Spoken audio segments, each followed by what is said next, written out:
Good morning. Thank you for joining VirtualPBX-admin training.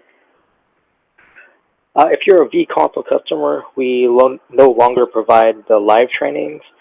However, if you go to our website, get over there under support, and then vConsole support.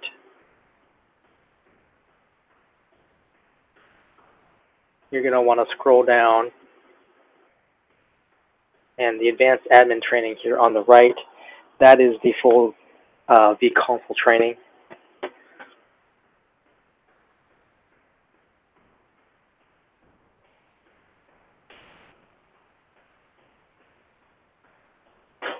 And then further down, we have various guides for the features as well as devices associated or for use with the vConsole platform. Likewise, this is where you find your login information or page. Then we have a dash support side, login, etc.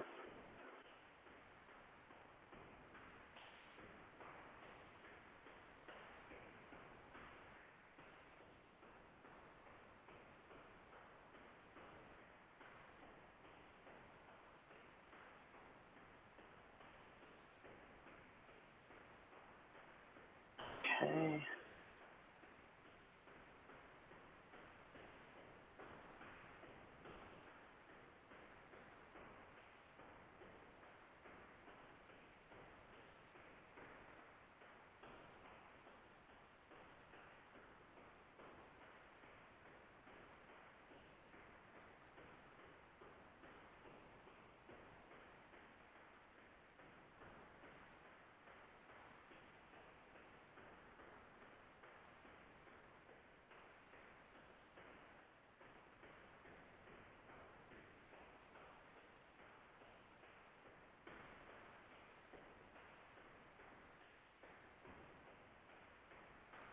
Now our dash support page, you have some videos here, and then further down, the dash guides are available, again, for features and devices.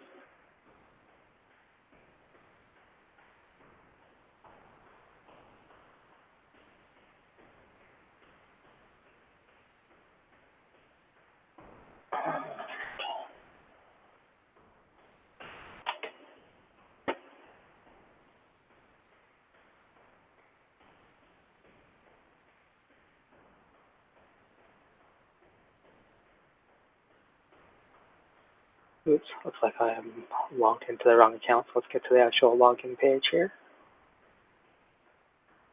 So to log in, you need your email address. You want to make sure that it's all lowercase, as the username is and password are case sensitive. And then the account name is simply usually your company name. And then you click sign in, and then you'll get to the dashboard. Now, if you're a new sign up and this is the first time logging in, the system will start you off with basically the setup wizard, basically give you a brief overview of some of the key features. Over here at the top right, there's this three horizontal line icon, excuse me. This is your main or like master navigation. So we're on the dashboard, the first option there. Next up is queues, which is if you're making use of ACD queues, this is how your staff would log into an ACD queue as well. Next up is blacklists. You would use this to block numbers from calling into your system, i.e. you've noticed this one number called in and just either hangs up, or maybe it's someone who's harassing your staff. You can then block them so they can't get connected to you anymore. Faxes. As an admin, you have access to every fax box on the account and the faxes that are in them. The faxes link here will get you to that. The monitor, this allows you to see what your staff is doing. Basically, green means they're waiting for a call. Blue means they're on an inbound call. Orange, they're on an outbound call, and red means they're unavailable.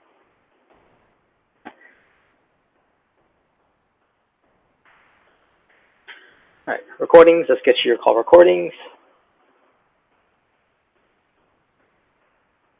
The user portal, this is what every staff member can get to. Most people would use this to either access their voicemails through the website or to set up their call forwarding, i.e. they normally use a VoIP device, but they know they're going to be away from their desk, so they can set up call forwarding to have calls get sent to their cell phone, for example. Voicemails, kind of like the fax, you can, as an admin, you can get to any voicemail box and see the voicemails inside. And then webhooks, this allows basically linking APIs to Dash with other software. All right, so on the dashboard itself, we have total users. These are all the people you have on the account. They make and receive calls. They have, features like voicemail and call forwarding. Some may be in your ACD queues. Not all of them have to be. The main thing to remember about people who will be in the ACD queues is they're only going to be able to receive calls from the queue on a VoIP device. So physical VoIP phone like a Yealink or a Polycom, a soft phone app, or even the web phone. But they're not going to be able to get calls on a cell phone or a landline. Below that, we have the total devices, in this case 35. Unregistered means the system does not know that they're connected. Basically, typically, this is for your VoIP devices saying the system says, hey, they're not connected, we can't send a call to them. Oh, here on main number, these are all your main numbers on the account. These are what your customers call to get to your phone system. Right? These are your primary numbers.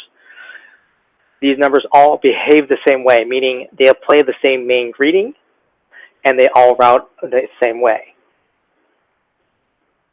All right, down below that, we have your fax box number. This is for your incoming faxes, if you're still getting those. Total numbers, and then split up between assigned and spare numbers. An assigned number means it's being used. This could be one of your main numbers, for example, or any number that you're having that goes directly to a user, a DID, or goes directly to one of your ring groups, or to your ACD queue. Unassigned or spare numbers, these are numbers on your account. You're not using them right now, but you are still being charged for them because they're on your account. This is normally because you have, future growth plans, or maybe you moved a bunch of numbers to us from another carrier because you got a block of 10 numbers in sequence, that sort of thing. Down below, we've got the breakdown between U.S. local and U.S. toll-free numbers. If you had international numbers, that would also be another category. All right, company directory, number of users. Basically, when you create a user, you decide if they're going to be in your company directory or not. You can always change that decision later. Then we have the account ID. This is a long alphanumeric string. This is essentially your account number. We typically don't ask you for this number because it's long and involved, and it's usually just faster for us to ask you for, say, your company name, and we'll look you up that way if you ever have to call into us. Obviously, if you chat or email for help, you can include that, and we can use that to find the account in question. The account realm kind of looks like an email address or a website URL. This is what you use to program third-party VoIP devices. So, say, a soft phone from, say, CounterPass. You would also use this as part of faxing out. Right? So we use email to fax out.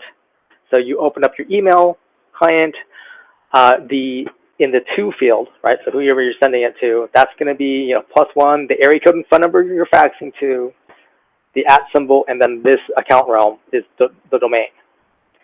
And then your email, you attach a PDF or a TIFF and send it off. You can only send out one attachment at a time, and make sure you're not using any kind of signature file in your email. All right, at the very bottom, this is new, store discount code. Basically, just by being a customer, you automatically get a discount in our web store. which there's a handy-dandy link up here at the top, basically for any hardware that's available there.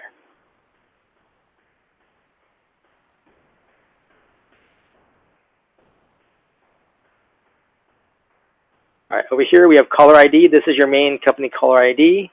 This is associated with any of your main phone numbers. So you select them. Then you have the company caller ID name, or CNAME. This is restricted to 15 characters, including spaces or special characters. Once you click save, it takes about 3 business days for this information to get uploaded to the various carriers that support CNAME. Now, a couple things to keep in mind. Not every carrier in North America supports CNAME. So if a call happens to route through one of those carriers, the CNAME information will not go all the way through to the destination. The other thing to keep in mind is that even for the carriers who do support CNAME, it's their least priority, or lowest priority, right? Their main concern first and foremost, connect the call. And then secondly, get the caller ID information to get sent through, and then the CNAME. So if they're having extremely heavy call volume, right, CNAME will be dropped first thing, right? If they're having some sort of maintenance, which might impact their call volume as well, CNAME is going to be dropped. Down below this, we've got the company emergency, E911 address. This is for your VoIP phones. Basically, by default, when they pick up and they dial 911, this is the address information that is sent to emergency services. Obviously, you want to make sure this information is correct.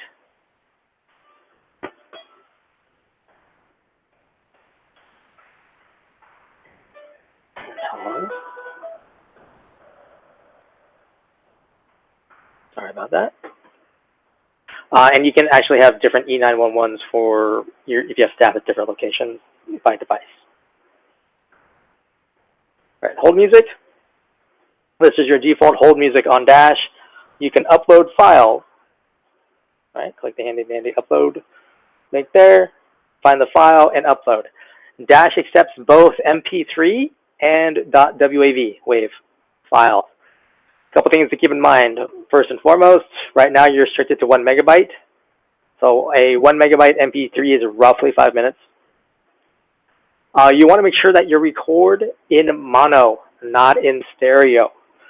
Because when you listen to your recording over the phone, you only get 1 speaker. And if you're trying to have 2 audio streams, which is what stereo essentially is, through 1 speaker, you just get a lot of static. So make sure you record in mono.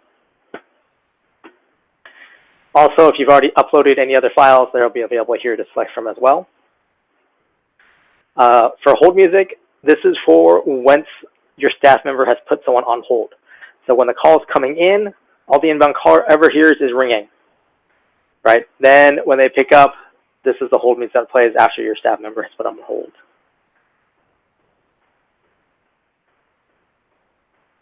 Hours, this will take us to our incoming call handling office hours. All right, looks like no one has shown up for this training, so I'm going to go ahead and stop it. Also, I'm not sure if it was properly broadcasting.